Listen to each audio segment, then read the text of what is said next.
खुर्रम साहब, जो आज आपने वजीर दिफा की प्रेस कॉन्फ्रेंस भी सुनी होगी, उन्होंने कहा कि आज हम जिस दोराहे पे खड़े हैं इसमें सबकी गलतियां हैं।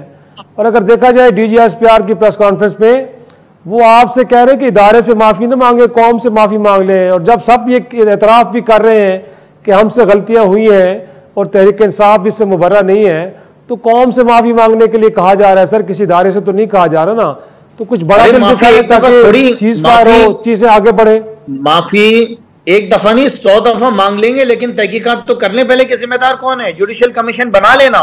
मैं तो कहता हूं कि DG ISPR साहब खुद इस बात की तहकीकात करें कि कैमरे किसने निकाले हैं। ये जो हुकूमत में बैठे हुए इन लोगों ने निकाले हैं, किसने निकाले हैं, कौन था इसके पीछे।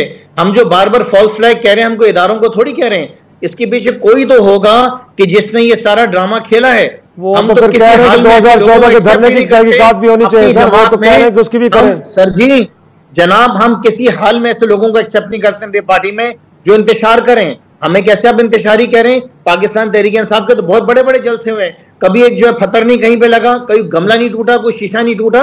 लिहाजा गुजारिश ये है कि इंसाफ के तकाजों को मद्देनजर रखते हुए तहकीकात कराई जाए, जुडिशियल कमीशन बनाएं। बार बार कह रहे हैं हम जुडिशियल कमीशन बनाएं, क्यों नहीं बना रहे। चीफ जस्टिस साहब क्यों इंतजार कर रहे हैं इसका।